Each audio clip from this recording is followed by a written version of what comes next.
आजको यस भिडियोमा नेपालमा आइपिओ निष्कासनको प्रक्रिया के कस्तो हुन्छ त्यो बारेमा सिक्न गइराखेका छौँ।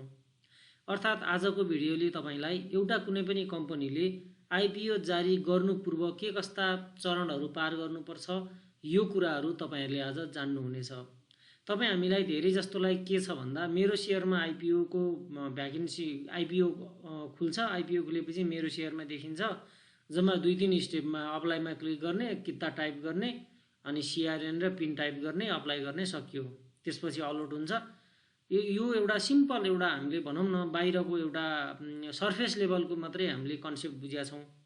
आजको यस भिडियोमा चाहिँ एउटा कुनै पनि कम्पनीले आइपिओ ल्याउनको लागि के कस्ता क्राइटेरियाहरू मिट गर्नुपर्छ, के कस्ता कम्पनीले आइपिओ जारी गर्छन्, किन जारी गर्छन्, के कस्ता प्रोसिडर उनीहरूले पूरा गर्नुपर्छ भन्ने सन्दर्भमा यहाँहरूले जानकारी प्राप्त गर्नुहुनेछ। यसको लागि म अब आजको कन्टेन्ट सुरु गर्न चाहन्छु। अब स्टार्टिङ फेजकै कुरा गरौँ है। पहिला सुरुमा त आइपिओ भनेको के हो बाटै सुरु गरौँ थोरै रूपमा। यसको पूरा रूप चाहिँ इनिशियल पब्लिक अफरिङ हो। र आइपिओ किन कम्पनीहरूले खुलाउँछन् भन्दा उनीहरूलाई पैसा चाहिएको हुन्छ। अब तपाई सिम्पल तरिकाले बुझ्नुस्। तपाईलाई बिजनेस गर्नु पर्यो भने तपाईले पैसा कहाँबाट जुटाउनुहुन्छ? कि तपाई साथीभाइसँग सापट गर्नुहुन्छ, कि तपाई ब्याङ्कमा गएर ऋण माग्नुहुन्छ। अब कम्पनीहरूले पब्लिकसँग माग्छन्। पब्लिकसँग कुन शर्तमा माग्छन् भने हामी प्रॉफिट भयो भने हामी मुनाफा दिन्छौं, हाम्रो कम्पनीमा लगानी गर भनेर पब्लिकले हामीसँग पैसा माग्छन्। त्यो नै आइपिओ हो। अब कति सजिलो, पब्लिकहरूलाई ब्याङ्कबाट ऋण लिएर गर्नुपर्ने काम पब्लिकहरूले एउटा शेयर होल्डरको रूपमा उनीहरूले पैसा दिन्छन्। योले पब्लिकलाई पनि एउटा कम्पनीमा हिस्सेदारी बन्नलाई भूमिका खेल्छ, सहयोग पुर्याउँछ। र अर्को तपाईले कम्पनीहरूको लागि पनि फन्डको व्यवस्था हुन्छ। तपाईले कुनै नयाँ बिजनेस गर्नु पर्यो भने अहिले कति गाह्रो छ हैन सस्टेन हुन। मानौं न अहिलेको सन्दर्भमा एउटा कुनै कमर्सियल ब्याङ्क तपाईहरुले खोल्न खोज्नुभयो भने कति धेरै हडल्सहरू आउँछ। तर सर्लक्क इस्टाब्लिश भइराखेको मुनाफामा चलिराखेको कम्पनीको शेयर किन्न पाएर उनीहरूको बिजनेसमा जोइन हुन परेपछि त हामीलाई धेरै कुराले सजिलो भयो नि त हैन। सो यसको भूमिका के छ भन्दा आइपिओ को भूमिका हाम्रो पब्लिकको लागि पनि एउटा कम्पनीको हिस्सेदारी बन्ने एउटा मौका, अनि कम्पनीहरूको लागि पनि आफूलाई चाहिने फन्ड्स, चाहे त्यो फन्ड बिजनेस एक्सपान्ड गर्न होस्, चाहे ऋण तिर्न होस् हैन, त्यसको लागि उनीहरूले निशुल्क रूपमा त्यो फन्ड प्राप्त गर्छन्। त्यसको लागि उनीहरूले खोल्दछन्। अब यसको स्टेपहरू कहाँबाट सुरु हुन्छ त? एउटा कम्पनी छ, त्यो कम्पनीले पब्लिकसँग पैसा उठाउनु पर्यो भने के कस्ता प्रोसिडर चाल्नुपर्छ यहाँ म बताउन गइराखेको छु। पहिला सुरुमा त त्यो कम्पनी पब्लिक कम्पनी हुनुपर्छ है। पब्लिक कम्पनी हुनुपर्छ पहिलो शर्त। यदि पब्लिक कम्पनीकै रूपमा दर्ता भएको छ भने क्राइटेरिया सुरुमा स्टेप पुरा भयो हैन, अन्य कुनै मेथडबाट त्यो इस्टाब्लिश भएको छ भने त्यसलाई कम्पनी रजिस्ट्रार कार्यालयमा गएर त्यसलाई के गर्नु पर्यो, पब्लिक कम्पनीको रूपमा त्यसलाई रूपान्तरण गर्नु पर्यो। जस्तो कि हामीले पछिल्लो क्रममा सुन्यौं एनसेल पब्लिक कम्पनी थिएन, राष्ट्रिय वाणिज्य ब्याङ्क पनि पब्लिक कम्पनी होइन, तर अहिले उनीहरू पनि पब्लिक कम्पनीको रूपमा आउन चाहेका छन्। यो कुरा हामीले न्यूजमा पनि सुनेका थियौं। कि त पब्लिक कम्पनीको रूपमा इस्टाब्लिश हुनु पर्यो, कि त पब्लिक कम्पनीमा रूपान्तरण हुनु पर्यो। यो दुईटा क्राइटेरिया सबभन्दा सुरुमा हामीले म्याच हुनु पर्यो। अब सबै पब्लिक कम्पनीले आइपिओ इनिशियल गर्दैनन्, बिस्तारै उनीहरूलाई आवश्यकता परेमा मात्रै गर्छन् हैन। र पब्लिक कम्पनी भइसकेपछि पब्लिकलाई पनि केही शेयर दिनुपर्छ भन्ने कुरा हाम्रो एक्टले पनि बोलेको छ। त्यसकारणले गर्दा जतिले पनि आइपिओ खोल्छन् ती सबै पब्लिक कम्पनी हुन् हैन। तर सबै पब्लिक कम्पनीहरू चाहिँ नेप्सेमा सूचीकरण चाहिँ हुँदैनन्। त्यसको लागि उनीहरूले यही विभिन्न प्रोसेसहरू गर्नुपर्ने हुन्छ। अब दोस्रो प्रोसेस के हो भन्दा उनीहरूले अब उनीहरूलाई लाग्छ कि हामीलाई अब आइपिओ जारी गर्नुपर्छ, हामीले अब फन्ड हामीसँग इनफ छैन, हामीले अब पब्लिकबाट पैसा उठाएर हामीले कारोबार गर्नुपर्छ भन्ने यदि उनीहरूलाई लाग्यो भने उनीहरूले पहिलो स्टेप भनेको सञ्चालक समिति हुन्छ, त्यो सञ्चालक समितिले निर्णय गर्नुपर्छ र त्यसपछि त्यसलाई साधारण सभाबाट पारित गर्नुपर्छ। जस्तै रिसेन्टली हामीले सुन्यौं सर्वोत्तम सिमेन्टले साधारण सभाबाट अब हामी पब्लिकमा जान्छौँ भनेर उनीहरूले के गर्यो निर्णय गर्यो। अथवा चाहिँ भनौँ जुनसुकै कम्पनीले पनि आइपिओ एकैचोटि नोटिस निकाल्ने होइन, त्योभित्र धेरै प्राविधिक धेरै लिगल प्रोसेसहरू रहन्छ। त्यो सबै भन्न सकिँदा पनि सकिँदैन र कतिपय कुरा हामीलाई थाहा पनि हुँदैन र आवश्यक पनि हुँदैन। म जुन जुन कुरा इम्पोर्टेन्टहरू छ त्यो मात्रै भन्न गइरहेको छु। अब हरेक वर्ष साधारण सभा हुन्छ र त्यो साधारण सभाले पारित गरिसकेपछि मात्रै के हुन्छ प्रोसेस अगाडि बढ्छ। यो त भयो कम्पनीले गर्ने कुरा भयो। त्यसपछिको प्रोसेसहरू है त। त्यसपछि बिक्री प्रबन्धक नियुक्ति गर्छ।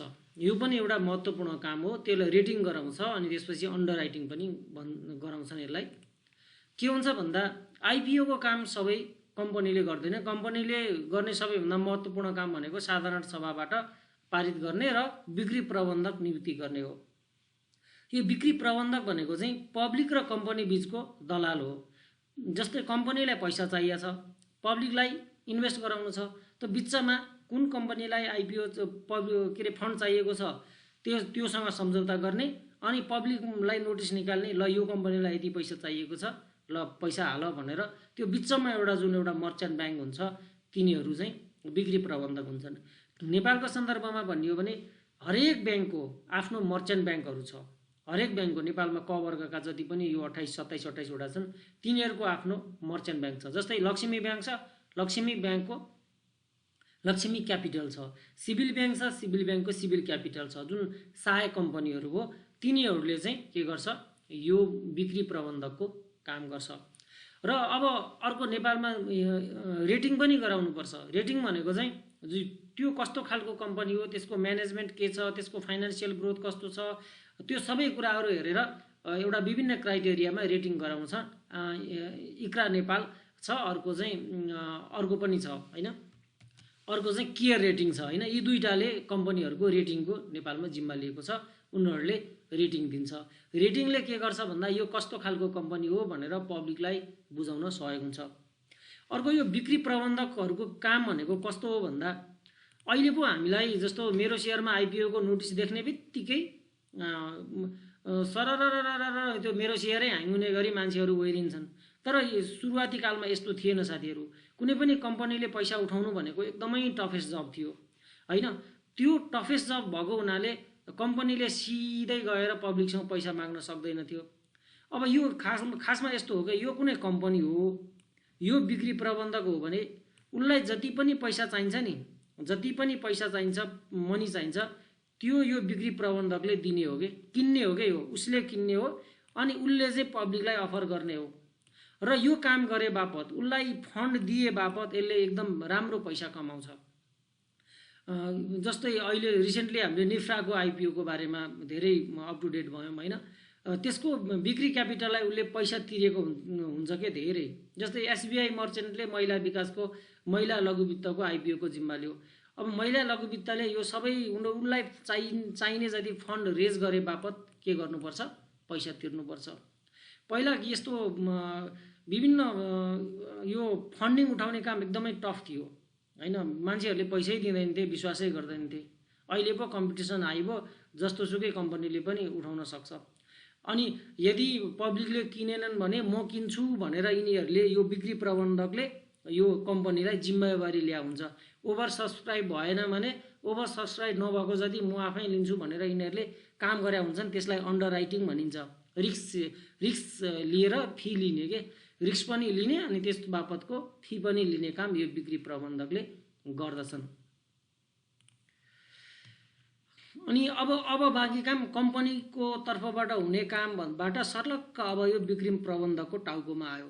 अब बिक्री प्रबन्धकले प्रोस्पेक्टस बनाउँछ, प्रोस्पेक्टसको ड्राफ्ट बनाउँछ अनि यो कम्पनीबाट चाहिने सारा इन्फर्मेसनहरू लिन्छ। आजभन्दा धेरै वर्ष पहिलादेखिको ब्यालेन्स सिट मगाउँछ, कम्पनीको ग्रोथ हेर्छ, भावी प्रोग्रामहरूको बारेमा सोध्छन् होइन। यो धेरै कुराहरू चाहिँ यो बिक्री प्रबन्धकले कम्पनीबाट लिने गर्दछ र एउटा ड्राफ्ट बनाउँछ। त्यो प्रोस्पेक्टसको ड्राफ्ट बनाउँछ र त्यो सेवनलाई पनि पेश गर्छ अनि सम्बन्धित कम्पनीलाई पनि पेश गर्छ। सम्बन्धित कम्पनीले त्यो ड्राफ्ट एप्रुभ गर्छ र अनि त्यसपछि मात्रै त्यो प्रोस्पेक्टस बनाइसकेपछि र अन्य सारा डकुमेन्टहरू बनाइसकेपछि बिक्री प्रबन्धक जान्छ। कहाँ जान्छ भन्दा यो सेभनमा जान्छ एप्लिकेसन लिएर। अब मुख्य चरण सुरु हुन्छ। अब सेभनले त्यो सबै डकुमेन्टहरू भेरिफाई गर्छ, केही सुझाव दिनुपर्ने भए सुझाव दिन्छ, सुझावको रिप्लाई लिन्छ र एउटा फाइनल फाइललाई उसले एप्रुभ गर्छ। यो सबैभन्दा महत्त्वपूर्ण काम हो र पब्लिकलाई पनि यहीँबाट थाहा हुन्छ। योभन्दा अगाडिको प्रोसेस भनेको अहिले त अब न्युज मिडियाहरूमा धेरै आउँछ र थाहा हुन्छ, धेरै जस्तो योभन्दा अगाडिको प्रोसेस थाहा पनि हुँदैन होइन, र सर्वसाधारणको लागि त्यति मतलबको कुरा पनि हुँदैन। अनि सेभनले जब एप्रुभ गर्छ त्यसपछि बिक्री क्यापिटलले सूचना निकाल्छ। त्यो सूचना निकालेर ल हामीले यसरी ल्याउने भयौँ, अब तपाईँहरू पैसा हाल्नुहोस् भन्छ। अब अहिलेको सन्दर्भमा त यो हामीलाई कस्तो अचम्म लाग्छ भने अहिले त एउटा साधारण कम्पनीको पनि एकदमै धेरै हाई कम्पिटिसन हुन्छ।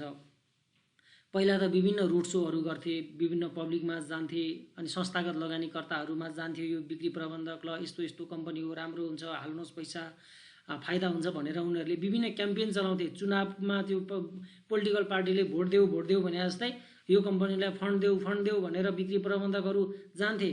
तपाईँहरूले योभन्दा अगाडि सुन्नुभएको छ भने ब्याङ्कहरूले इभन लोन दिएर समेत चाहिँ आइपिओ भर्न आग्रह गर्थे अरे पहिला त।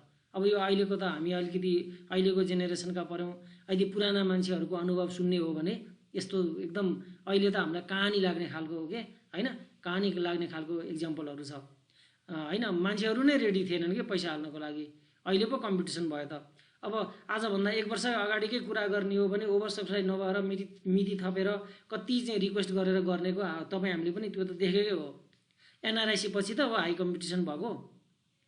अहिलेको जस्तो डिम्याटवाला भएको भए एनआरआइसीको पनि 10 किता पर्ने रहेछ होइन। अब जब सेभनबाट स्वीकृति हुन्छ तब यो हाम्रो एउटा सिडिएससी एन्ड क्लियरिङ हाउसले चाहिँ त्यो लिमिटेडले चाहिँ त्यो लिमिटेडको सहकार्यमा निष्कासन गर्छ, जुन हाम्रो मेरो सेयरमा त्यो देखिन्छ। कहिलेकाहीँ मेरो सेयर यो सिडिएससीले पनि योमा हस्तक्षेप गर्छ। जस्तै रिसेन्टली ज्योति लाइफको आइपिओमा चाहिँ 23 गतेलाई 11 गते सारेको थियो। मिति सार्न ओर्न आवश्यक चाहिँ टेक्निकल इन्फर्मेसनहरू दिन विभिन्न कम्पनीहरूको सहकार्य पनि यसमा रहन्छ। नेप्सेको पनि भूमिका रहन्छ, सेभनको पनि भूमिका रहन्छ, अनि इन्स्टिट्युसनल इन्भेस्टरको पनि रहन्छ, अनि सम्बन्धित कम्पनीको पनि रहन्छ, बिक्री प्रबन्धकको पनि रहन्छ। यी 4-5वटै कम्पनीहरूको सहकार्यमा आइपिओ जारी हुन्छ। अब आइपिओ जारी भएपछि 3 देखि 5 दिनको म्याद रहन्छ आइपिओ भर्ने। त्यसपछि त्यो आइपिओ भरिसकेपछि के हुन्छ, डाटा प्रशोधन हुन्छ, न्यूनतम किता कतिले बाँडफाँड गर्ने त्यो निर्धारण हुन्छ। त्यसपछि निश्चित दिन तोकेर बाँडफाँड हुन्छ। नेपालको सन्दर्भमा हरेक शुक्रबार यो अलटमेन्ट हुन्छ होइन। यो अघिल्लो हप्ता आइपिओ खुल्छ, 3 देखि 5 दिन त्यो हप्ता जान्छ, अर्को हप्ता प्रोसेसिङ हुन्छ, बुधबार प्रि अलट हुन्छ, अनि शुक्रबार त्यो अलट हुन्छ। अलट भइसकेपछि अब सेभनको काम सकियो, सम्बन्धित कम्पनीको काम सकियो, बिक्री प्रबन्धकको पनि काम सकियो। त्यसपछि काम सुरु हुन्छ नेप्सेको। नेप्सेले त्यो सबैलाई सिस्टममा रजिस्टर गर्छ, सिस्टममा उसले त्यो हाल्छ, सूचीकृत गराउँछ, ओपनिङ प्राइस रेन्ज तोक्छ प्रति सेयर नेटवर्कको 3 गुणाको दरले। त्यसपछि त्यो सूचीकृत भइसकेपछि अनि कारोबारको डेट तोकिन्छ र कारोबार सुरु हुन्छ। यो तरिकाले प्रोसेस गर्नुपर्ने हुन्छ है। अब हाम्रो ऐनले चाहिँ के भन्छ त्यो सम्बन्धी जाउँ है त। अब तपाईँ यदि ऐन हेर्नु चाहनुहुन्छ भने धितोपत्र निष्कासन तथा बाँडफाँड निर्देशिका 2074 हाम्रोमा लागू छ। धितोपत्र सम्बन्धी ऐन 2063 को दफा 118 ले दिएको अधिकार प्रयोग गरी नेपाल धितोपत्र बोर्डले यो निर्देशिका बनाई लागू गरेको छ भनिएको छ। अब यसको परिच्छेद 4 हेरौँ है त। परिच्छेद 4 मा यो प्रक्रिया सबै तोकिएको छ। यो परिच्छेद 4 मा के भनिएको छ यो तपाईहरुलाई म एउटा सरसर्ती देखाउन चाहन्छु।